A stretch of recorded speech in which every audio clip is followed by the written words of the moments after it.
2 Néphi, chapitre 3. Joseph, en Égypte, eut la vision des Néphites.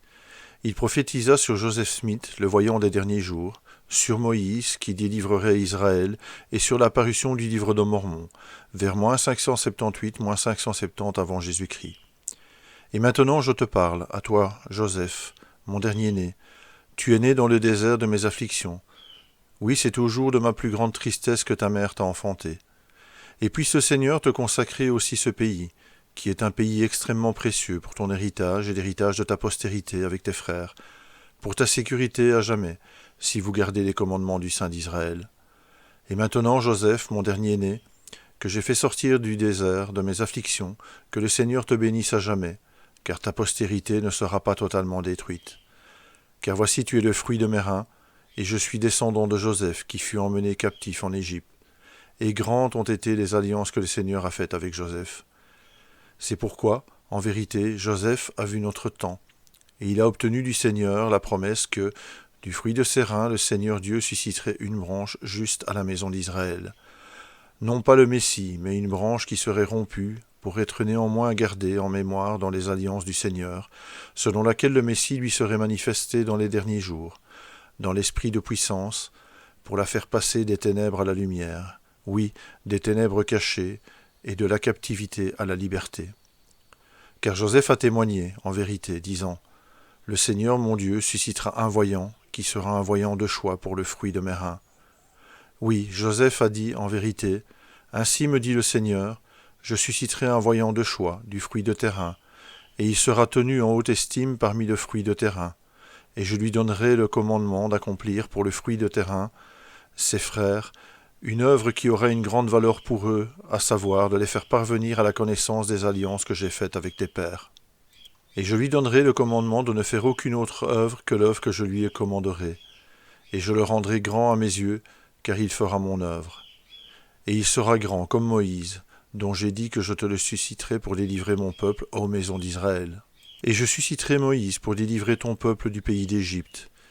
Mais je susciterai un voyant du fruit de tes reins, et je lui donnerai le pouvoir de faire paraître ma parole à la postérité de tes reins. Et non seulement de faire paraître ma parole, dit le Seigneur, mais de la convaincre de ma parole qui sera déjà allée parmi elle. C'est pourquoi le fruit de tes reins écrira, et le fruit des reins de Juda écrira. Et ce qui sera écrit par le fruit de tes reins, et aussi ce qui sera écrit par le fruit des reins de Juda, se rejoindra pour confondre les fausses doctrines, et mettre fin aux querelles et faire régner la paix parmi le fruit de tes reins, et le faire parvenir à la connaissance de ses pères dans les derniers jours, et aussi à la connaissance de mes alliances, dit le Seigneur. Et de faible qu'il était, il sera rendu fort, en ce jour où mon œuvre commencera parmi tout mon peuple pour te rétablir, ô maison d'Israël, dit le Seigneur. Et c'est ainsi que Joseph a prophétisé, disant « Voici, le Seigneur bénira ce voyant-là, et ceux qui cherchent à le détruire seront confondus, car cette promesse que j'ai obtenue du Seigneur concernant le fruit de mes reins s'accomplira. Voici, je suis certain de l'accomplissement de cette promesse.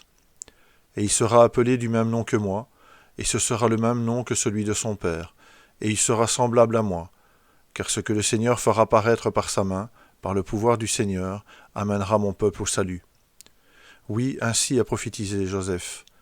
Je suis sûr de cela, tout comme je suis sûr de la promesse de Moïse, car le Seigneur m'a dit, je préserverai ta postérité à jamais.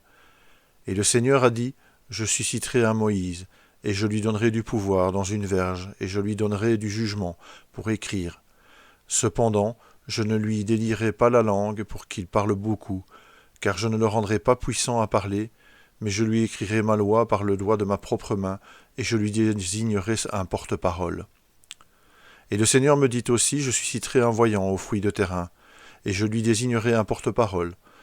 Et moi, voici, je lui donnerai d'écrire les écrits du fruit de tes reins, au fruit de tes reins, et le porte-parole de tes reins les annoncera. Et les paroles qu'il écrira seront les paroles qu'il est opportun dans ma sagesse de faire parvenir au fruit de tes reins. Et ce sera comme si le fruit de tes reins lui avait crié de la poussière, car je connais sa foi. Et il criera de la poussière, oui, pour appeler ses frères au repentir, oui, lorsque beaucoup de générations auront passé après lui, et il arrivera que son cri ira selon la simplicité de ses paroles. À cause de sa foi, ces paroles sortiront de ma bouche vers ses frères qui sont le fruit de tes reins.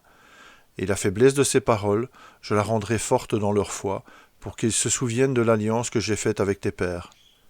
Et maintenant, voici mon fils Joseph, c'est de cette manière que mon père d'autrefois a prophétisé. C'est pourquoi, à cause de cette alliance, tu es béni, car ta postérité ne sera pas détruite, car elle écoutera les paroles du livre. Et il s'élèvera du milieu d'elle quelqu'un de puissant, qui fera beaucoup de bien, tant en parole qu'en acte, étant un instrument entre les mains de Dieu, ayant une foi extrême pour accomplir de grands prodiges, et faire ce qui est grand aux yeux de Dieu, en réalisant le rétablissement de beaucoup de choses pour la maison d'Israël et pour la postérité de tes frères. Et maintenant, béni es-tu, Joseph. Voici, tu es petit, c'est pourquoi écoute les paroles de ton frère Néphi, et il te sera fait selon les paroles que j'ai dites. Souviens-toi des paroles de ton père mourant. Amen.